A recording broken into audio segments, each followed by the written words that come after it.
बाटे।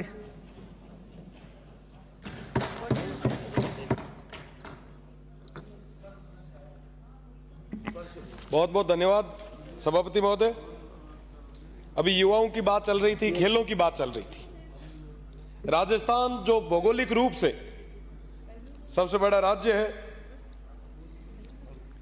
युवाओं की अगर मैं बात करूं, युवाओं के रोजगार की बात करूं, तो पूरे देश में लगभग 8 से 9% तक बेरोजगारी है।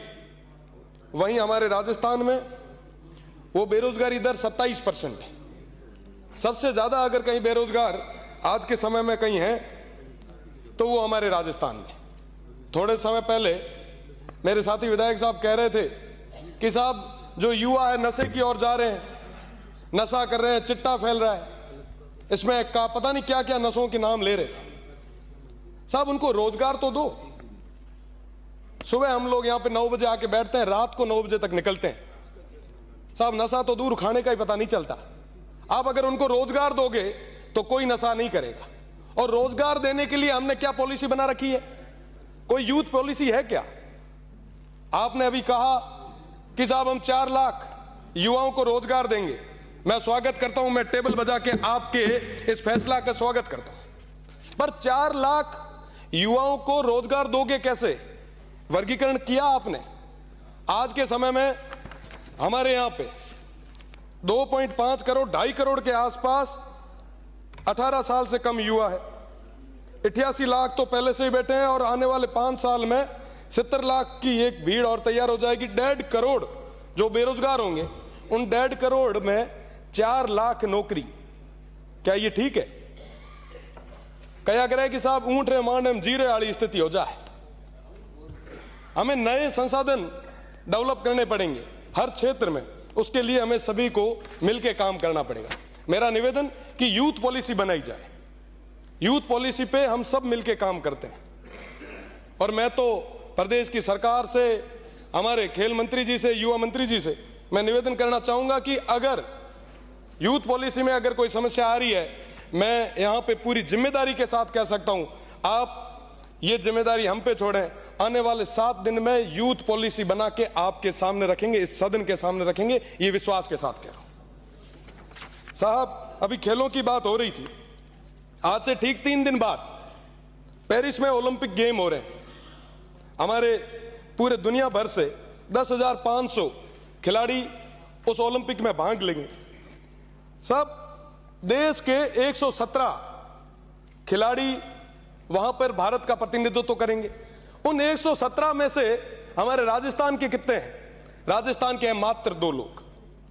और जो 2 लोग वो जा रहे हैं राजस्थान की तरफ से, राजस्थान गवर्नमेंट ने 1 रुपया उनके प्रशिक्षण के लिए नहीं लगाया। वो खुद के खर्चे से वहां तक पहुंचे हैं। हम बात करते हैं साहब हम खेलों में आगे बढ़ेंगे, कैसे बढ़ेंगे हम आगे? साहब मैं निवेदन करना चाहूंगा कि अभी तक जो खेल परिषद जो यहां पे खेल संचालन का काम करती है, उसके अंदर कुल 41 रजिस्टर्ड गेम है। 50 जिले हैं। अगर एक जिले में 41 लोग लगाए जाए तो लगभग 2050 के आसपास प्रशिक्षकों की हमें जरूरत है। पर बड़ा दुख होता है साहब, 248 खेल प्रशिक्षक की स्वीकृति हो चुकी है और वहां पर 66 प्रशिक्षक ही लगाए हुए हैं। लगभग 182 पद खाली पड़े हैं। एक भी अपने पास कोच नहीं है। बहुत गंभीर स्थिति है खेलों की।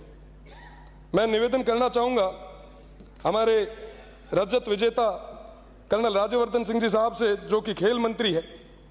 साहब बिना द्रोणाचार्य के अर्जुन तैयार नहीं हो सकते। मैं आज इस मौके पे सादुल स्पोर्ट्स की भी बात करूंगा। सादुल स्पोर्ट्स जो एकमात्र आवासीय स्पोर्ट्स सेंटर है, आज वहां पर स्थितियां बद से बदतर होती जा रही है। मेरा निवेदन है आपसे कि उन बच्चों की ओर भी आप ध्यान दें, उन खिलाड़ियों की ओर भी ध्यान दें।